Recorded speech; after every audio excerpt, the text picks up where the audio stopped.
So let me just officially welcome everyone to Little Haiti BK's virtual event celebrating Haiti's independence soup, popularly known as Soup Jumeau, right?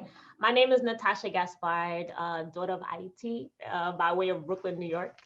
I want to thank Little Haiti BK for this amazing opportunity to host this virtual event. It is my distinct honor and my pleasure, okay, to welcome our very special guest, Haitian historian, teacher, author, writer, founder of an organization for historical research called Fondation Félicité, Mrs. Professor Bayyinah Bello. Welcome, everybody. Welcome, welcome, welcome. Thank you. We are so happy to have you here. So today we're going to be speaking about the independent soup, its origins and its significance in our story, right? As people of IT. So I told everybody that I met you at your book tour at Pickley's Cafe in Brooklyn, New York, last year in November, I believe. Right. And I didn't get the opportunity to meet you in person, but I think this is way better.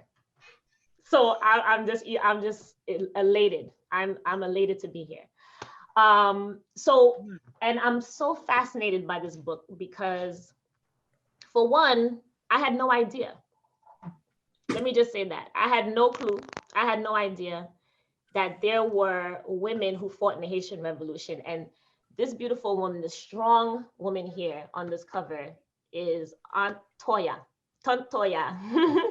And her story is in this book, as well as other stories of women who have fought and who have participated in the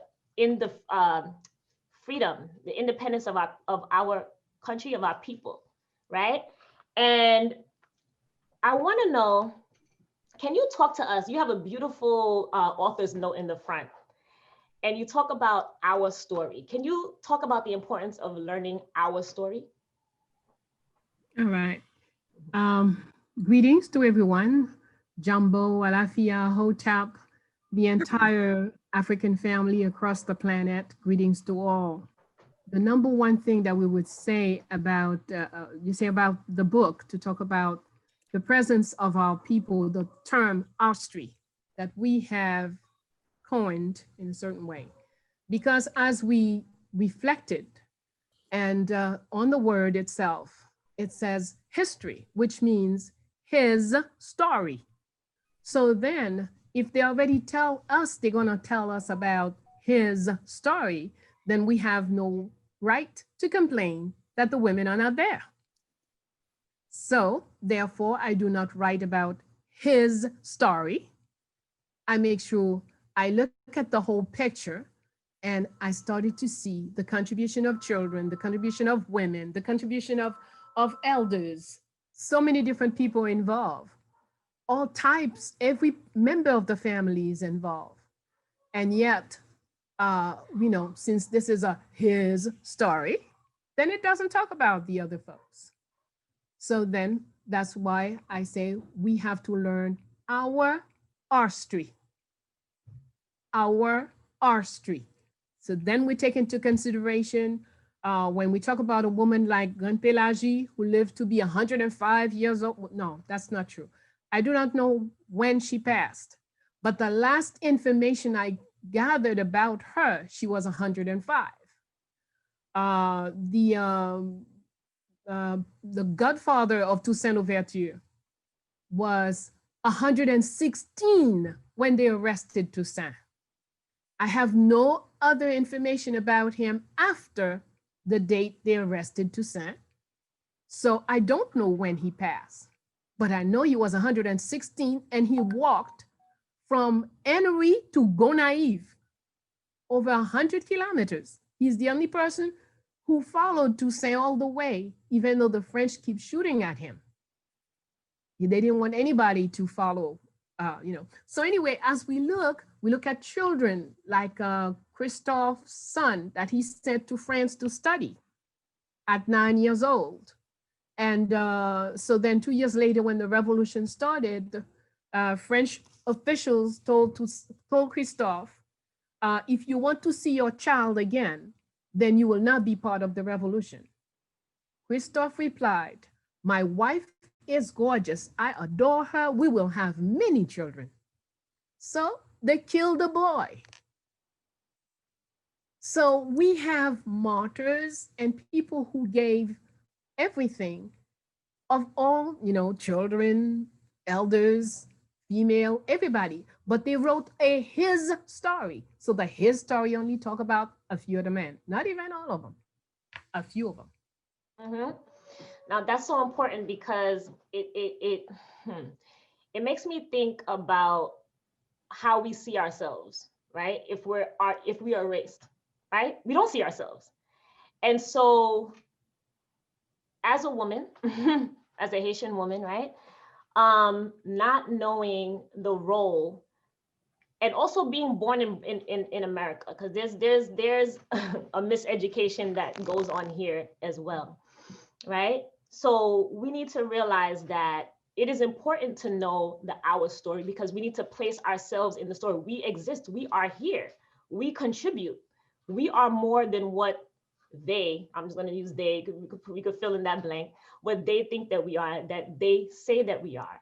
And the reason that's important is because we need to know who we are. And I know that's very important to you. You have, you have workshops on knowing who you are. Can you talk about what that means? I know you love to go deeper. I love to go deeper because sometimes when I say people don't know who they are, I think it goes over people's heads. They're like, I know who I am. My name is this. I am this. I am that. But what do you mean exactly when you say know who you are? All right. The first thing we have to be aware, the first thing that makes us who we are is all that we have received from those who have gone before us. With no knowledge of those who have gone before us, there isn't much. In this outfit is not me. Neither is this outfit of skin and blood and bones. That's not me. That's just something I'm using. So you and I can interact. You could see something, but that's not Bayyinah. Bayyinah is all of that I've received from the ancestors, all of the thoughts, all of the vibrations, all of the sentiments, all of the perceptions of life. And for example, as an African woman, I am clear that this is not me, but I live inside of this. So once I embody the thought that invisible is the reality and the visible is but a reflection. So then our whole behavior will change when we understand that. So knowing the us, the we that is inside the skin, not the outer stuff. The car don't make me, the title don't make me, the house or no house, walking around bare feet or naked does not change anything about who I am. But if I feel without this dress, nobody will respect me, then I have a big problem. Because in fact, I don't respect myself. I need things to identify who I am to me. But those things cannot identify me. A diploma does not make me who I am. A job title does not make me who I am. I am that I am. I need nothing to make me me. So if we exist that way, if we have this as the base thinking, then we cannot be depressed. We can't kill ourselves because we run out of money. We cannot be depressed because a man leaves us. There are millions of men around this earth. You can't kill yourself for that. No. Please. Or because somebody said you were ugly or whatever. No, that's their words, their mouth. Fine. Now, you, what do you say to you? That's important. Okay, the chat is on fire. People are saying yes. Wow, I needed to hear that. Talk that. Okay, so people are feeling it, right? And I told them before. I already warned them. I said when I came to see you, I I was feeling a lot of things. I was being stirred. I was you know, everything that you were saying was resonating with I guess the who I am, the real me, right? And so I want to talk a little bit about well, let's get into conversation about the soup, because I can go on and on about this, but let's bring it back to the soup for a second. So in the book, right, we talked about the book. You wrote about Marie Claire. It was Félicité Bonheur Dessalines, right, who was responsible for creating the soup. Can you tell us the story behind her, the Empress of Haiti, and her connection to the soup for the people who don't know? All right. Obviously, to me, this is the most fascinating woman in 5,000 years of world history. Okay. She is tops. This is a woman born into the horrendous Euro-Christian slavery system, who spent her first few months with no name, because you didn't have the right to name the child that you give birth to. You have to wait until some colonist, some slaver had the time. So that would be girl 23 or girl 45 or whatever, boy 16. All right. The number, the sex and the number was how you would identify at first, until he had the time to name. But then her father wanted father had been punished. And so he was locked up, and he had asked his woman not to give the child a name until he could see the child. So they had to wait even longer. So I'm sure the plantation system gave her a name, but I don't know that name. I don't have it.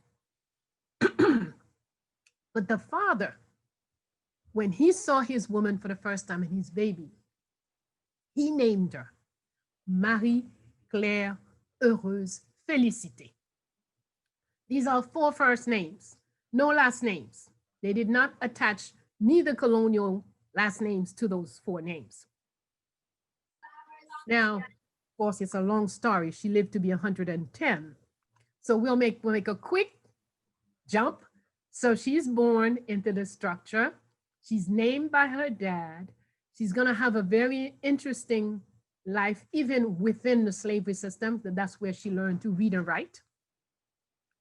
And she's going to be sold around 20 to a painter, a French painter, Michel Petit. He buys her, take her home. And as tradition has it, don't ask for her the same night when you buy a beautiful Black woman.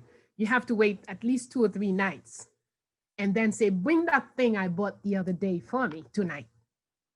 So 2 other Black women will take you and scrub you, because they're going to take you to the master's bedroom. So they'll scrub you down and wrap you in a sheet, take you to his door. When you get to the door, they will say to you, now when you get inside, put the sheet on the floor, lay on your back, open your legs, and don't give the master a hard time, girl. Those are the instructions. And sure enough, she's pushed in, she gets in there, and she says, she stand up. He says, don't you know what to do? She said, yes. Well, if you want to know the woman that lives here, you will marry me. He says, what? She's crazy. Get her out of here. So they had several meetings like that until the last one, he said, but you know it's against the law. I can't marry you. White can't marry Black. And she said, well, yes, it's against the law, but when you want to do it, you buy 2 notary public. And so he bought 2 notaries and they were married. So the lesson here for us is what? It makes no difference what condition you in, what structure you under, what system is crushing you. If you have enough courage, determination, and clear on what you want in your life, you will bring it about. So this guy married her. And when he was insisting on getting her a gift, she says, well, the only thing I want is my mother. Okay, no problem. buy your mother for you. Buy her mother. Mother is free. Mother lives with her. Ask for something else. I want to give you a gift. Well, I want my father. So he buys the father, bring him in. Ask for something else. She says, no. There's a word called enough. I'm free. My mom is free. My dad is free. I want nothing else. Whatever you give, I will say thank you, but I want nothing else. She refused to ask a third time. And this woman, this man died. She was a widow for a number of years, probably almost 10, 12 years. Then she met Pierre Lunique, a free Black man. She married him. Then he passed. And then she met Colonel Jean-Jacques Dessalines and became his wife. And 5 years later, 6 years later, Dessalines is killed. And some other men come to ask her to marry. She replied, when you have been the wife of a liberator, there are no more men on this earth for you. Outlived Dessalines by 52 years, died at 110. This is our Empress, Empress Félicité. Okay, and drop the mic on that. Empress Félicité. There's nobody else after that. Oh my God, Sage says he has goosebumps. You're not the only one. You're not the only one, brother. Yes, go ahead, continue. Now, this is a woman who's going to spend her life with she always insists, only 3 purposes: health, education, and justice. Justice, health, and education. Those are that's what she worked in all her life. You always find her, she taught lots of people to read and write during her lifetime. She taught Dessalines how to read and write French. She taught many girls how to sew, in fact, at one point, she adopted, when she was an empress, adopted 30 children that she cared for. Yes.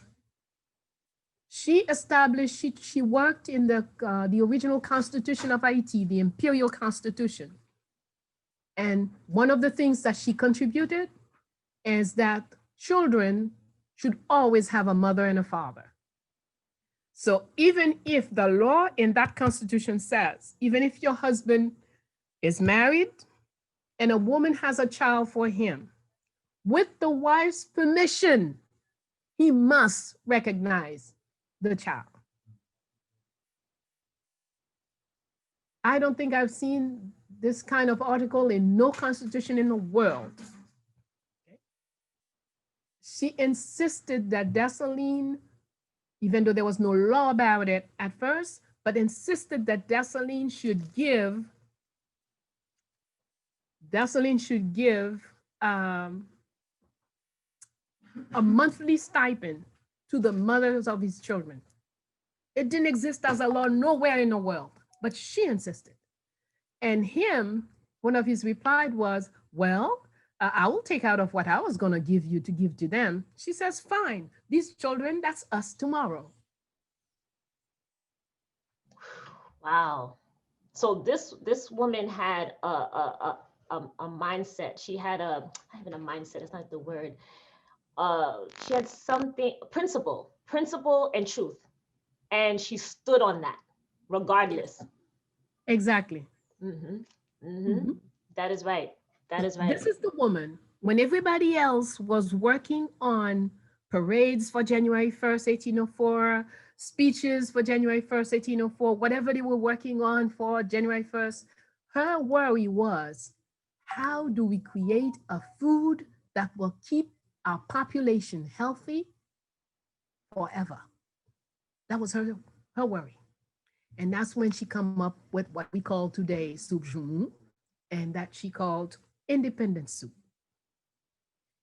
So she gave us this recipe, how to make this very good soup, very healthy soup. And her recipe has no meat in it. Now, for years, I said, yes, her recipe has no meat in it. That's all I knew. That's all I said. Until 1994, a friend of mine worked in a laboratory, and he decided that he would test the soup and see what does that mean.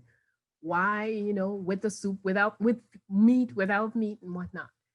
And one of the things I learned is that, first of all, the Haitian Jumu is only 3 other countries have that quality.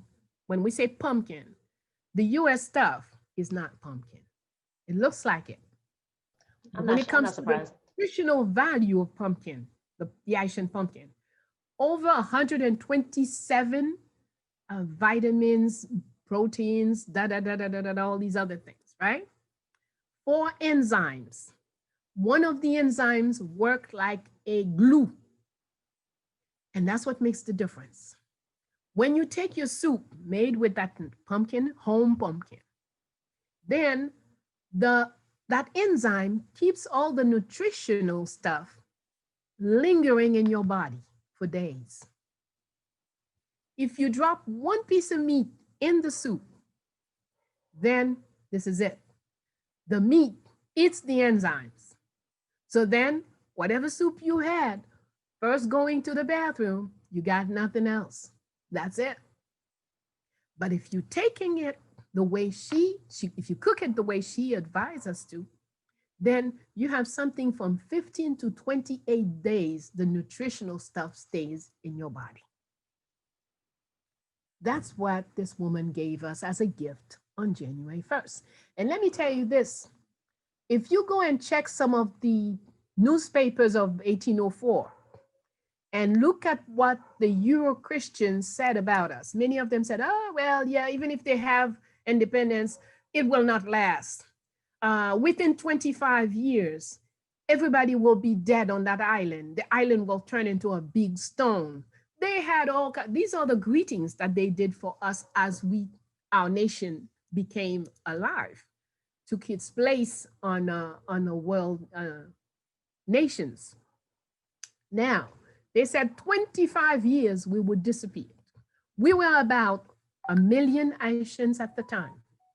Today, we are 20 million plus. In fact, I've heard 30 millions in some of the estimates. I don't know what the exact number is, but one thing is for sure. From 1 million to 20 million, I think we did something right somewhere. And whatever they predicted for us is not what the truth is. That's not our reality.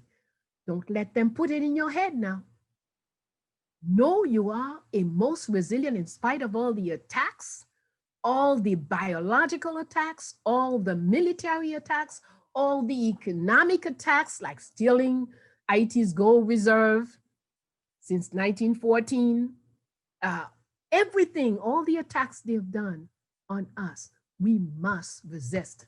And when we have in our head a woman's picture like Marie-Claire, heureuse, félicité, bonheur, when you have that at the center of your being, no one can crush you. Amen. Okay, Ashe and all the things, right? Absolutely, absolutely. Whew. So my next question was going to ask you why you decided to name your foundation, but I think you already answered that question. Thank you.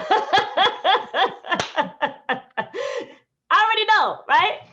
Right. Absolutely. I would name, if I had a foundation that was about research and truth and our story and justice, I would name it that too. Like you said, the most powerful woman in the last 5,000 years. Absolutely. Absolutely. Thank you for that. Oh my goodness.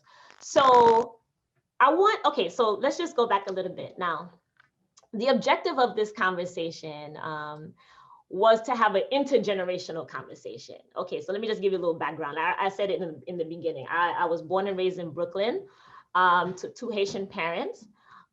First time I visited Haiti was in 2013 for a funeral, and I didn't stay very long and I didn't get to see a lot of the country, but the vibrations that you're talking about, I felt that. like it's a little bit indescribable. I just tell people who have not been to Haiti, I'm like, I just can't even explain it to you. You have to experience. You have to experience. I can tell you all about it, but it's not the same, because people have been telling me about, oh, you know, when you go to Haiti, when you go to Haiti, when you go to Haiti. I wasn't. There's no way you could prepare. Like you just have to go and experience Haiti for yourself. I'm talking to everybody on this chat who Haitian, non-Haitian. Okay.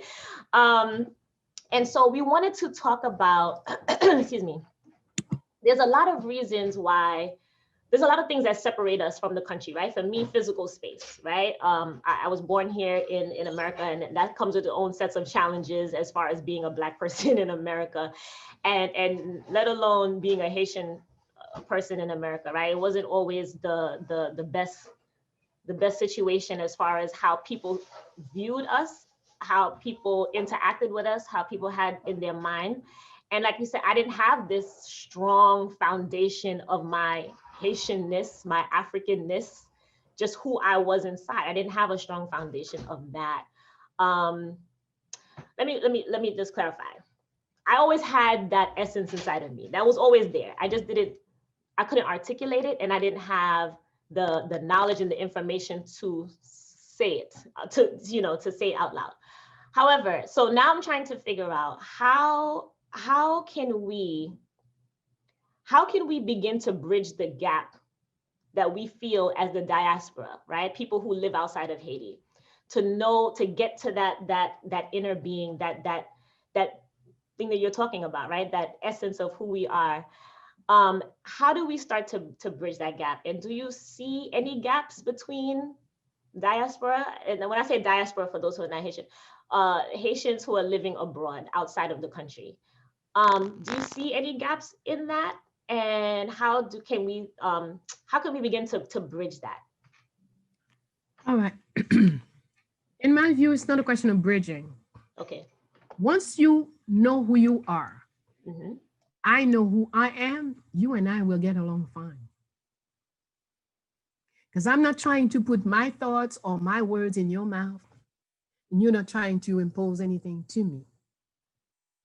Then the two of us very quickly will see, well, since she has this and I have that, well, we could do that together. Easy. But being that we have been conditioned to always be looking outside of ourselves to define ourselves, even all these, I'm Jamaican, I'm Haitian, I'm Puerto Rican, even that will reach a point where we will rise above it. We will just be dealing with each other based on who you are and who I am. And ultimately, we will understand you and I are one, not two. 1,000,000 of us is still one.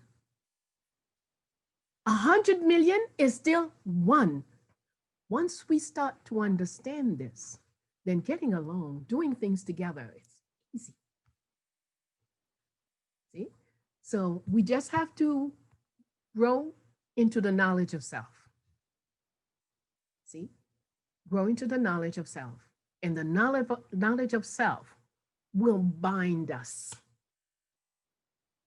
And we will then be invincible. The more of us can connect from the I within, no one can do anything to us, because in order to do anything to one of us, they have to be able to separate. But if in our own mind and our own heart, we're not separated, so who could separate us? So be yourself, knowing that 1 + 1 = 1. Wow. I mean, that sounds so simple. It usually Got to is, work right? at it, because it's totally the contrary of what they teach us, what we've learned in school. So got to work at it, apply it, be conscious about it. That's what will help us get to it. It's the hardest journey. Go inside yourself. Now, do you think that is because, you know, we don't really love ourselves? We don't really understand how to love ourselves? But if we don't know ourselves, how can we love it? There you go. Okay. Okay. Mm-hmm. That's step 0, learning to know self. All your life, you've been told about Snow White. You've been told about Beyonce, or president's wife, president that.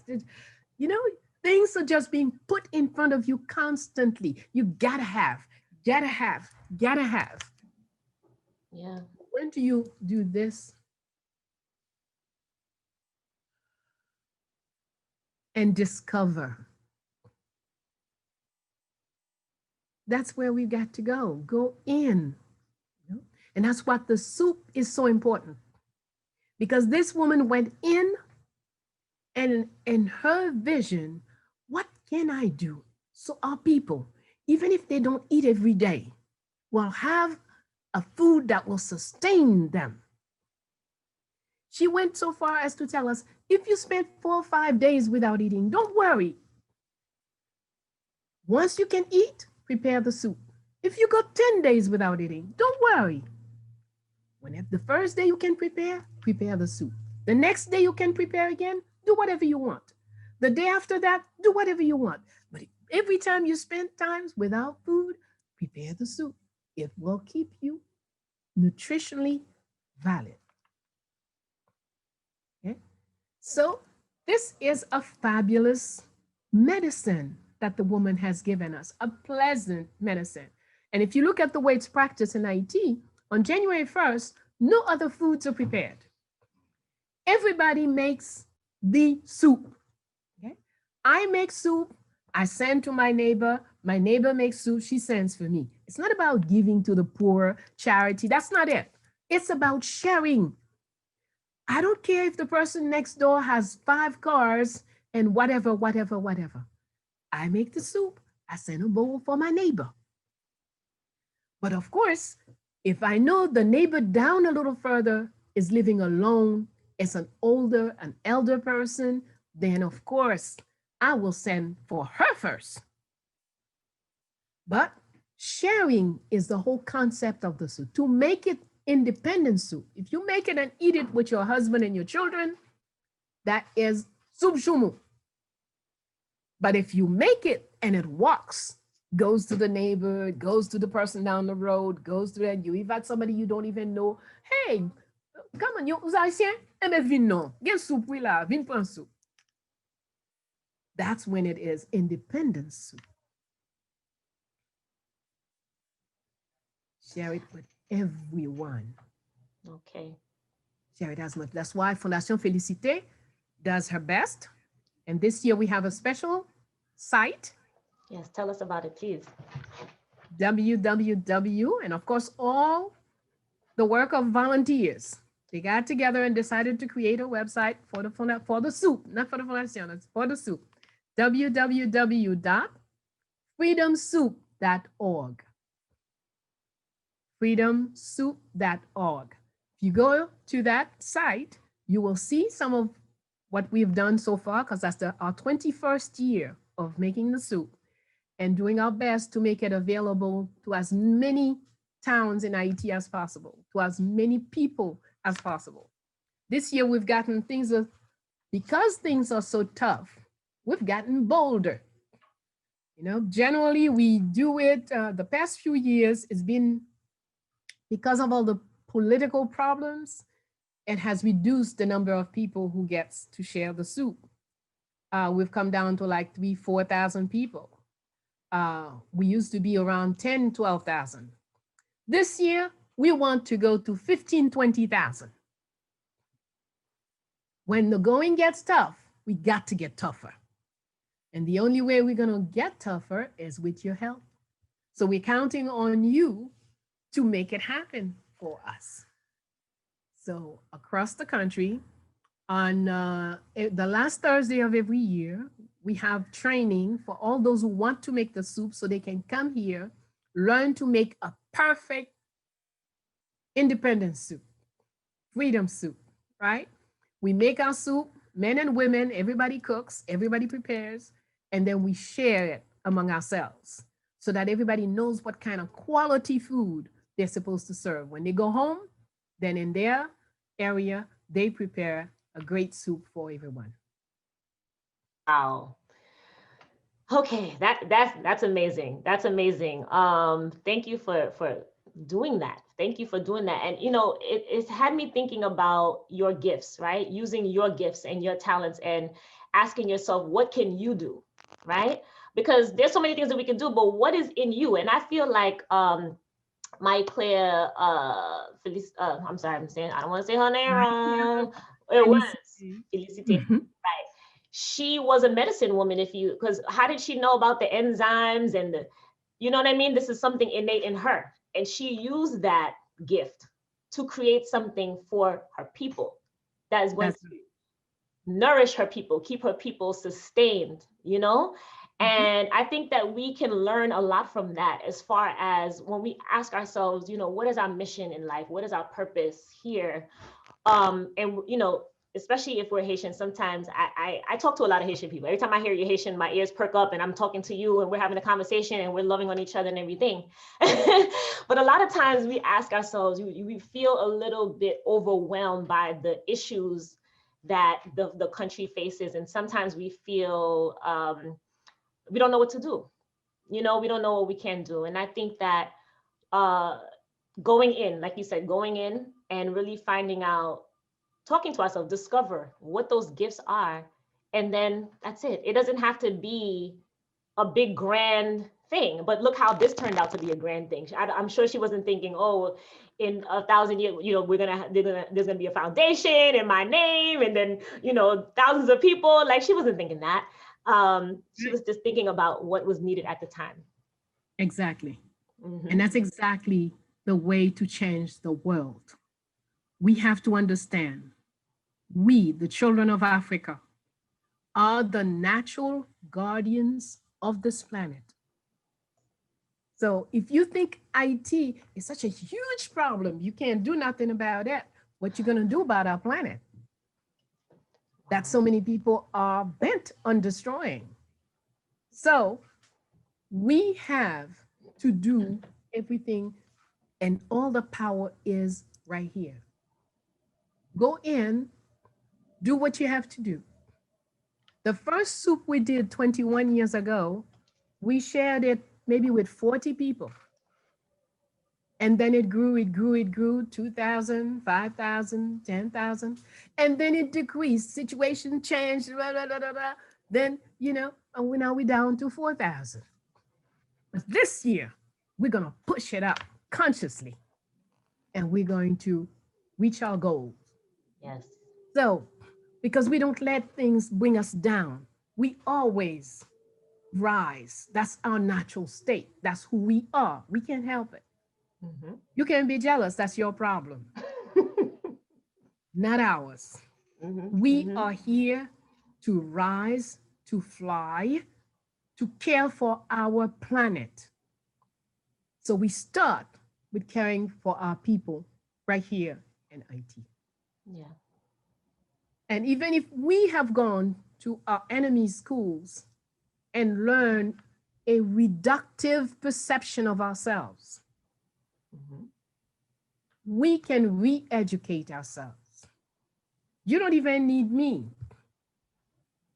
I just say a couple of words, and those words will go inside of you and start the work. Your teacher will be right there in you Ah, if yes. you trust yourself and apply the things you learn.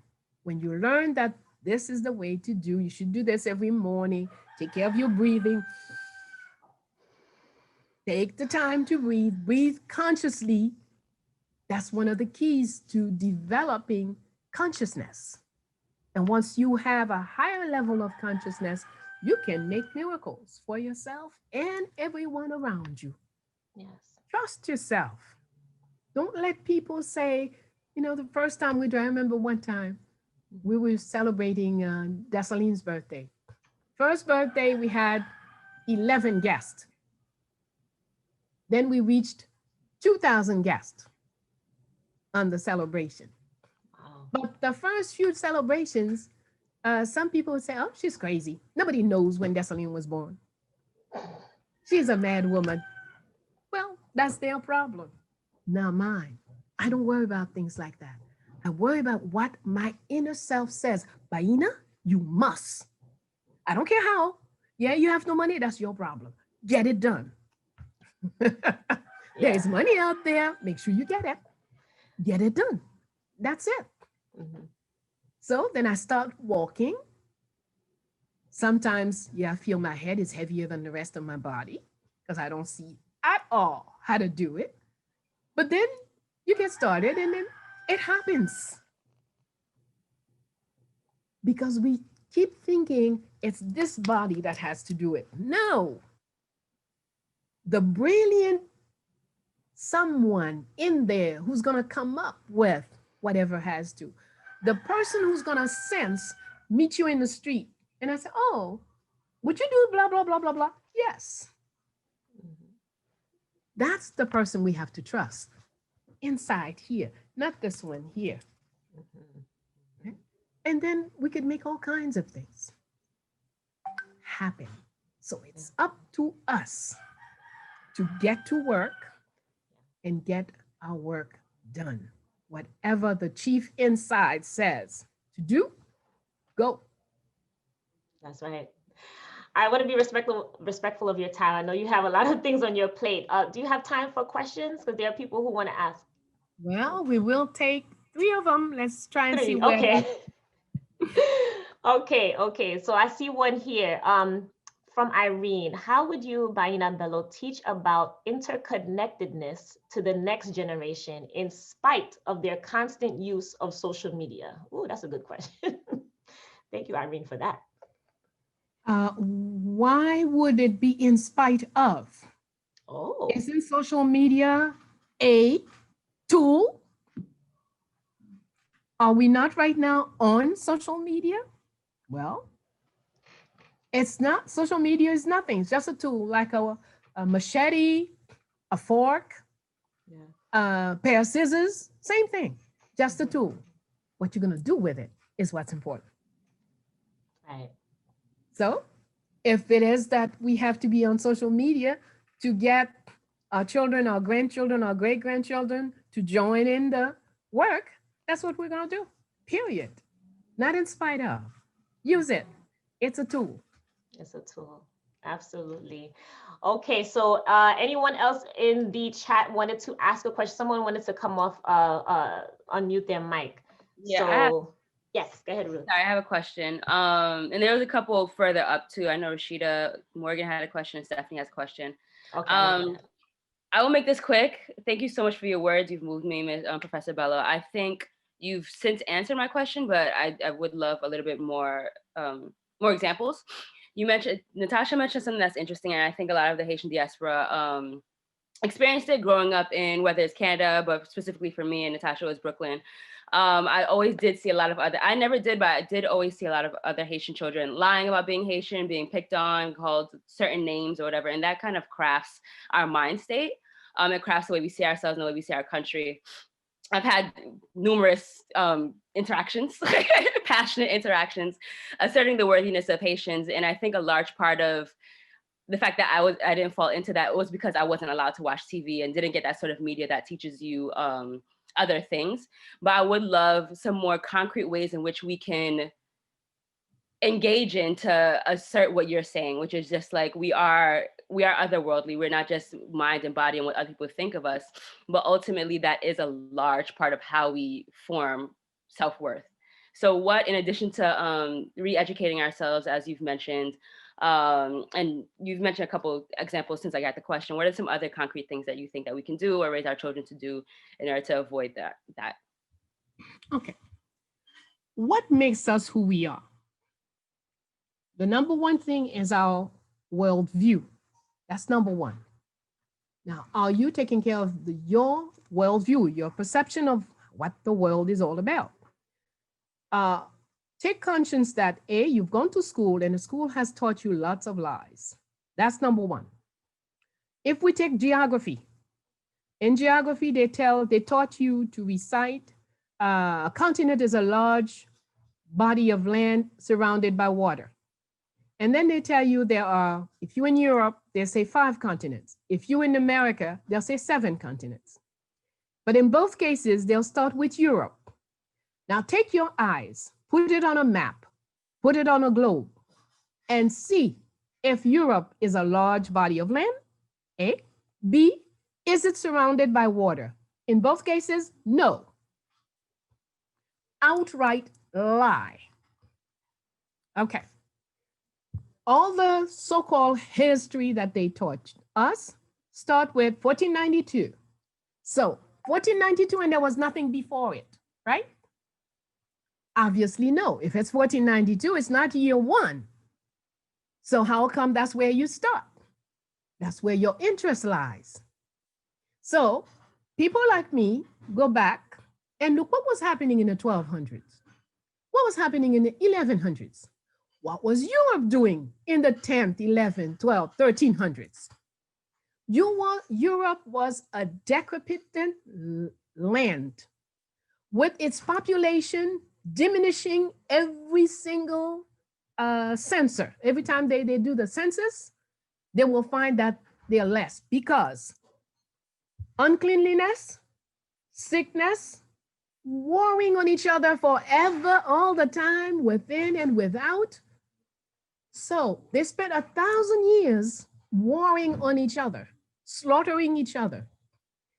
There are no crimes that the Europeans did against the Africans that they had not done to each other before.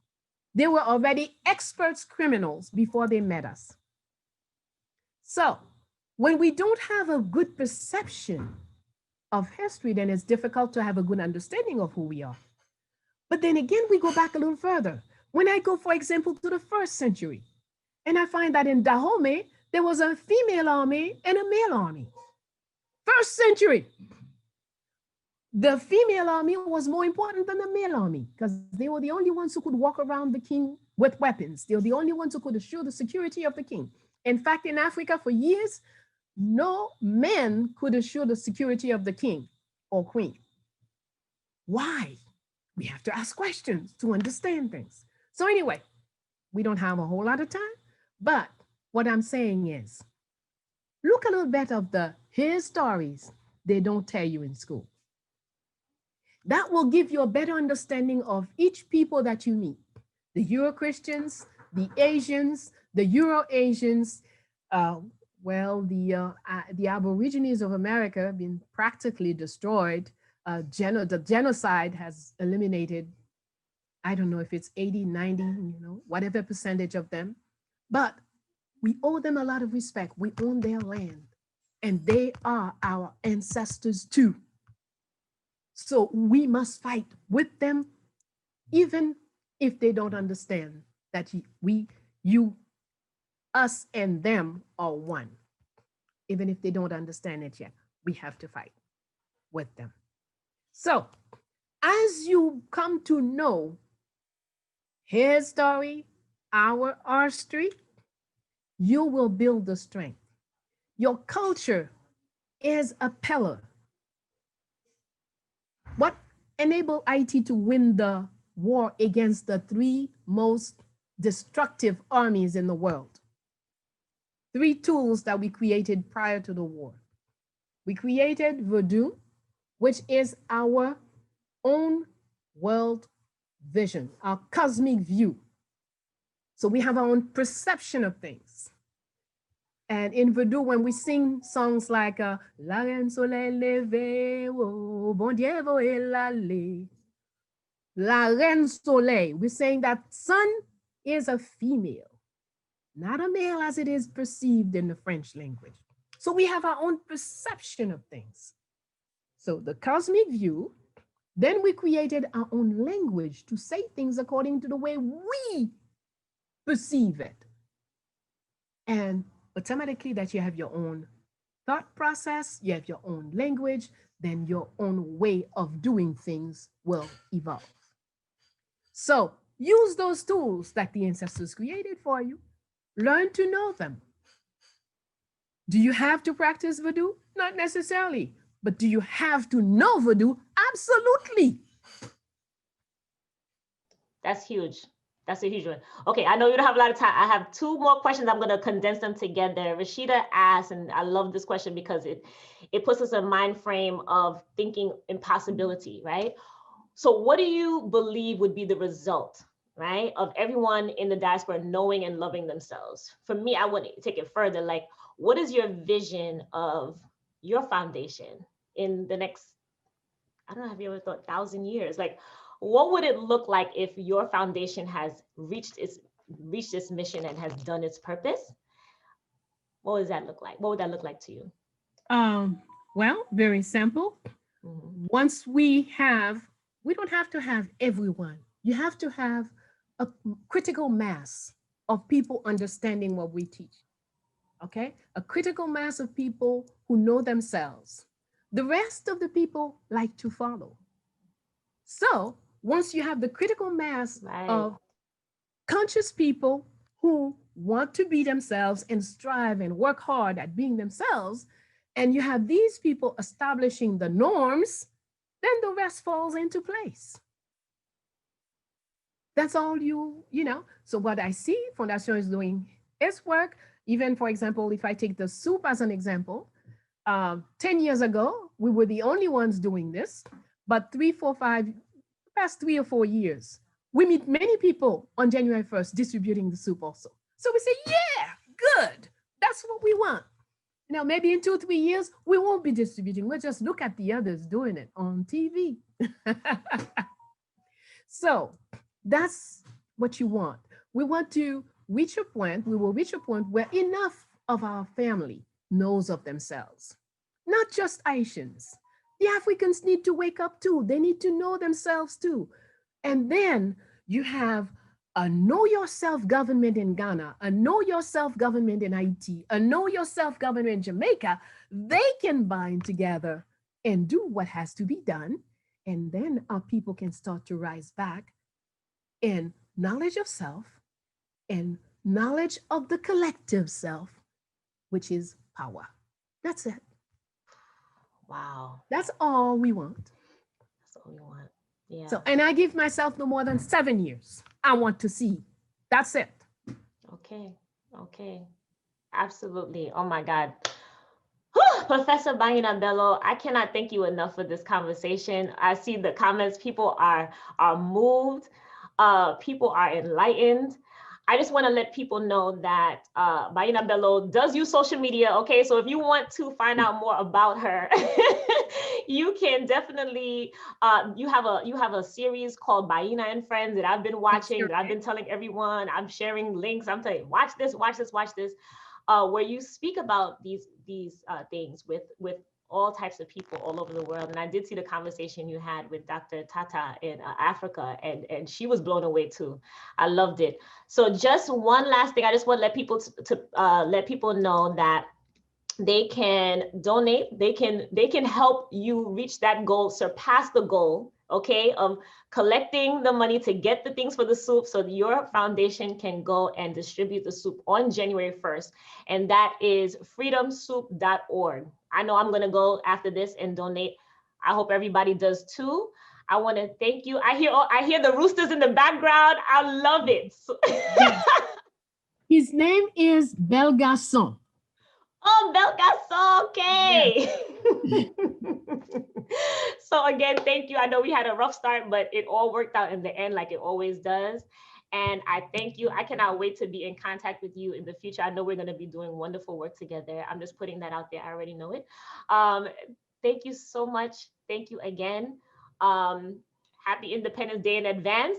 And we will see you soon. Thank you again, everyone. Again, also, we're also going to be next, before leading up to Independence Day, Little Haiti BK is also going to be showcasing Chef Nadej and Chef Jeff, who are going to be making their version of soup jumu. Okay, so there's going to be one without meat, the way that it was originally intended, and one with meat for those who don't even like, who can't, I don't know, for some reason cannot even fathom soup without without meat. So stay tuned to Little Haiti BK. Again, Bayyinah Bello, thank you so much. I appreciate you. Thank you to everyone. Be you, be free, be powerful, and take charge of your planet. Thank you very much. Take good care. Yes. Okay. Take care. Bye-bye.